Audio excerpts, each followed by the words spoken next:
이사야마 하즈메는 진격의 거인을 발표할 당시에 25살이었습니다. 여러분, 25살이라는 나이를 한번 생각해 보세요. 세상에 대해서 아무것도 모를 때거든요. 저도 그때는 군대 제대해서 앞으로 어떻게 먹고 살까 생각밖에 없었습니다. 혹시 여러분들은 그 나이 때 뭘 하셨는지 기억나세요? 근데 이 친구는 그 나이에 자신만의 세계관 위에 기념비적인 작품을 구상하고 발표한 겁니다. 이게 말이 됩니까? 이건 노력일까요? 아니면 재능일까요? 그런 재능을 갖지 못한 입장에서는 정말 부러울 따름인데, 그렇지만 부러워만 해서는 소용이 없죠. 배울 게 있으면 배워서 능가할 방법을 찾아야겠죠.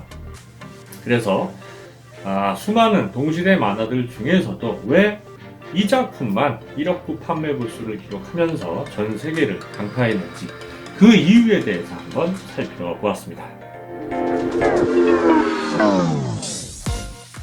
먼저 첫 번째 이유를 생각해 보니까 굉장히 소재가 유니크했던 것 같아요. 딱 한눈에 그 소재가 독특하다는 게 들어오죠. 인간을 잡아먹는 식인거인이다.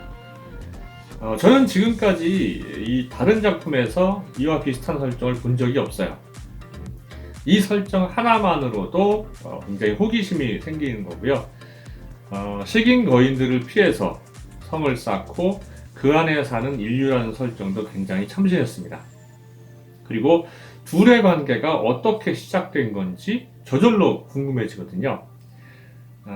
거인과 또 인류의 대결이 지루해질 무렵에는 그 두 종 사이에 숨겨진 비밀을 다시 한번 빵 터뜨려서 다시 새롭게 이야기를 끌고 가는 것도 타이밍이 아주 기가 막혔습니다.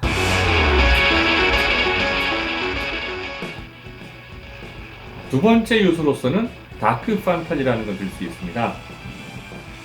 이 작품은 다크 판타지 장르에 속하는데요. 다크 판타지 하면 무거운 분위기, 또 비극적인 전개, 잔혹한 묘사, 부조리한 세계관이 특징입니다. 표현에 있어서는 환상적이고 또 괴기스러운 점을 많이 강조를 해서 공포감을 배가시키거든요. 이 작품이 연재를 시작하기 이전에 이미 기념비적인 몇 개 작품들이 다크 판타지의 흥행 기반을 닦고 있는 상황이었는데요. 트렌드의 흐름에 편승한다는 건 비교적 손쉽게 흥행할 수 있는 좋은 방법입니다. 이제는 다크 판타지 대표작으로 누구나 인정하는 미우라 켄타로의 베르세르크가 1989년부터 연재를 했고요. 야기 노리히로의 클레이모어와 아라카와 히로무의 강철의 연금술사가 2001년부터 연재를 했습니다. 이러한 작품들이 다크 판타지의 트렌드를 이끌면서 독자들에게 다크 판타지가 가진 매력을 널리 알렸죠. 그 뒤를 이어서 진격의 거인이 트렌드의 흐름을 타고 2009년도에 연재를 시작했고, 그 다음에 고토케 후요하루의 귀멸의 칼날이 2016년부터 연재를 하면서 흥행에 성공했습니다. 어떻게 보면 얼마라도 진격의 거인은 다크 판타지를 대표하는 선배들에게 흥행의 일부분을 빚졌다고 볼 수 있는 거죠. 작가는 더더구나 여기에 만족하지 않고 다양한 장르적 특성을 더해서 흥미를 배가시키는 것이 주요했다고 봅니다. 세 번째 요소는 전쟁입니다. 특히 이종 간 전쟁이죠. 언제나 전쟁은 굉장히 인기 있는 장르인데요. 게임이나 영화나 애니를 통해서 항상 반복해서 보는 1차 대전, 2차 대전도 볼 때마다 재밌잖아요. 또 인간들끼리의 전쟁도 재밌지만 우리와 다른 외계 종족과의 전쟁은 더 재밌습니다. SF 영화에서 지금도 외계인이 지구를 침략하는 뻔한 구성이 왜 계속 나오겠습니까? 재밌거든요. 각기 다른 능력을 갖고 인간들을 잡아먹는 거인들은 외계인보다 더 흥미로운 설정인데다가 또 이놈들의 정체를 밝혀보니까 인간이 변한 모습이었단 말이죠. 이러한 점이 엄청난 충격을 안겨준 겁니다. 그리고 앞으로의 전개에 대해서 독자들의 호기심에 잔뜩 불을 지폈죠. 야, 도대체 어떤 일이 있었길래 사람이 거인으로 변했다는 거야? 이건 진짜 궁금해서 안 볼래야 안 볼 수가 없잖아요. 더구나 그 거인들과 인류가 생존을 걸고 싸우는 전쟁이라는데 말이죠. 흥미가 없을래야 없을 수가 없는 상황입니다. 네 번째는 미스터리 기법 접목에 대해서 이야기를 하지 않을 수 없습니다. 제가 느끼기에 작가가 정말 대단하다고 느꼈던 부분이고요. 사실은 모든 흥행작에는 크게든 작게든 미스터리 요소가 들어가 있습니다. 왜냐하면 전개에 따라서 독자들에게 궁금증과 호기심을 유발을 하고 또 공감대를 형성하면서 동행할 수 있는 동력을 제공해 주거든요. 이 작품은 중요한 대목마다 독자들에게 계속 문제를 던집니다. 스스로 추리를 하게 함으로써 작품에서 관심과 눈을 못 떼게 만드는 거죠. 뭐 그런 거 있잖아요. 이거를 안 풀면 머릿속에서 계속 빙빙 돌아가면 사람 미치게 하는 거. 작품 속의 미스터리를 예로 들면, 아니 식인거인들은 도대체 어디서 온 거야? 또 인간 거인들은 왜 사람을 잡아먹는 건가? 앨런을 놔두고 왕진 간다던 그리샤는 어디로 가서 다시 돌아오지 않는 건가? 또 초대형 거인과 장갑 거인은 갑자기 어디서 나타났는가? 앨런은 왜 시조의 거인 힘을 갑자기 발동시킬 수 있었는가? 등등등 엄청나게 많은 미스터리가 있습니다. 독자들은 자연스럽게 이에 관한 수수께끼를 풀면서 팬덤을 생산하게 된 거죠. 다섯 번째는 개성 강한 캐릭터를 들 수 있습니다. 저는 항상 어떤 작품이든 캐릭터의 개성이 강할수록 성공 가능성이 높다고 보거든요. 악당은 비열할수록 또 강할수록 매력이 있고요. 저마다 다른 등장인물과 구별되는 독특한 능력을 갖고 있다면 그야말로 금상첨화죠. 이 작품 속 등장인물들은 주연, 조연을 떠나서 굉장히 강한 개성을 저마다 자랑하고 있는데요. 주인공 3인방 중에 앨런은 정신력, 또 미카사는 전투력, 아르미는 지혜가 뛰어납니다. 조사병 단장인 앨런 스미스는 탁월한 리더십, 리바이는 초인적인 전투력, 한지는 창조력, 사샤는 개그와 먹성, 케니는 기회주의적인 인물이고요. 또 지크는 교활한 데다가 고표지향적이죠. 이러한 캐릭터들의 특성이 워낙 강력하고 차별적이어서 쉽게 잊혀지지 않는다는 것은 이 작품의 큰 강점입니다. 파라리 섬의 인물도 이런데 파라리 섬의 적인 마레 왕국의 인물들도 개성이 강하긴 마찬가지죠. 여섯 번째는 강렬한 주제의식을 들 수 있습니다. 다크 판타지답게 가뜩이나 무게감이 느껴지는 이야기가 전개되는데 여기 담긴 주제의식도 만만치 않습니다. 또 문제를 해결해가는 과정에서 비정하고 잔혹하면서 공포를 자아내는 표현들도 자주 등장하죠. 자유를 위해서 투쟁하는 등장인물들의 노력과 도전정신, 또 2000년을 이어내려온 증오의 연쇄를 과연 끊을 수 있는지의 여부, 애국은 과연 개인사보다 앞설 수 있는가 등등 이러한 장면들을 보면서 독자들이 화두를 이끌어내서 생각할 수 있는 주제들이 엄청 많습니다. 더구나 이 주제들은 단번에 해답을 찾기가 어려운 데다가 보는 사람들에 따라서 각기 다른 답을 제시할 수 있기에 더욱 흥미롭죠.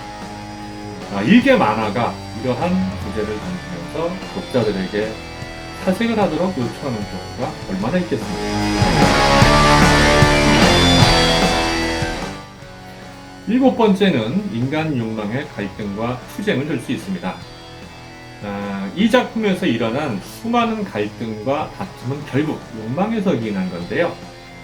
다른 국가의 간섭을 이기고 생존하려는 욕망, 또 다른 사람이 가진 것을 빼앗아서 더 부유해지고 싶은 욕망, 다른 사람이야 죽든 말든 나와 내 가족, 내 민족만 잘 살면 된다는 이기심, 내가 어렵게 살았으니까 내가 겪어야 했던 상황에 대한 불만의 표출과 같은 그러한 적나라한 욕망들이 이해관계에 따라서 격렬하게 충돌합니다. 개인 또는 조직의 욕망이 충돌할 때 필연적으로 행동의 당위성을 설명해줄 윤리나 가치를 찾게 되는데요. 이때 사실을 왜곡해서라도 자기들의 행동에 유리한 해석을 내리고자 합니다. 말의 왕국과 파라디 양쪽 다 자신들에게 굉장히 유리한 쪽으로 역사를 왜곡하고 아전인수의 해석을 하는데요. 이러한 점들은 우리나라와 일본을 보는 것 같습니다. 여덟 번째는 역사관의 충돌을 들 수 있습니다.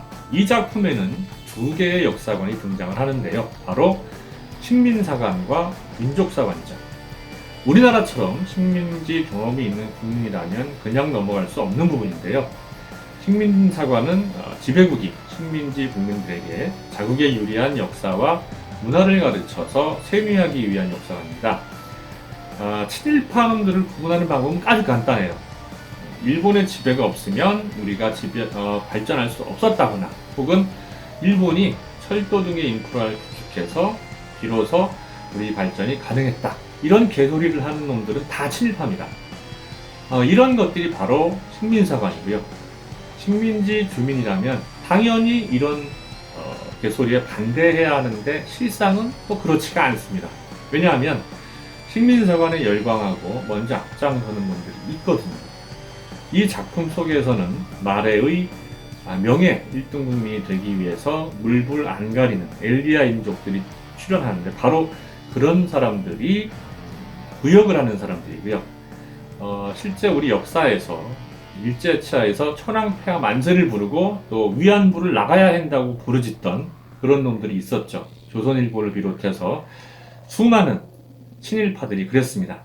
얘네들은 미국이 들어오자마자 이승만한테 붙어가지고 그동안 일본에 부역했던 과거를 싹 세탁하죠. 그리고 자기들의 치부를 가리기 위해서 역사를 왜곡하는 일까지 서슴지 않았습니다. 민족사관은 식민사관에 대항해서 민족의 자율성과 또 주체적 발전을 강조하고 민족의 기원을 밝히는 데 주력하는 역사관입니다. 앨런의 아버지인 그리샤와 또 첫 번째 엄마죠. 다이나를 비롯한 엘디아 복권파들이 말의 왕국이 조작한 식민사관을 바로잡기 위해서 다양한 역사책들을 찾아보고 또 문헌들을 참조해서 엘디아 왕국에 대한 그 왜곡된 역사를 바로잡는 그런 장면이 나오는데요. 사실 우리나라도 사회 곳곳에 깊게 뿌리내려 있는 친일파를 근절하고 또 왜곡된 사회 정의를 바로잡기 위해서는 친일파들이 비틀어 놓은 근현대 역사를 바로잡는 게 급선무라고 생각이 듭니다. 맨날 구석기 시대하고 삼국시대만 들고 올 게 아니고요.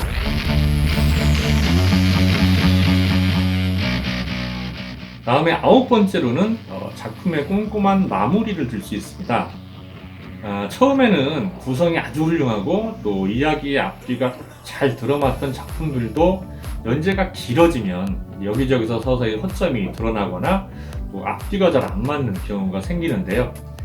예를 들어서 캐릭터의 모습이 달라진다거나 또 주인공의 상처 부위가 오른쪽 왼쪽 위치가 바뀐다던가 아예 없어진다거나 이런 것들이죠. 후반까지 이야기를 잘 끌고 와도 사실 안심하긴 이릅니다. 왜냐하면 결말에서 갑자기 어처구니 없게 무너지는 경우도 많거든요. 귀멸의 칼날이 대표적인 케이스라고 보는데요.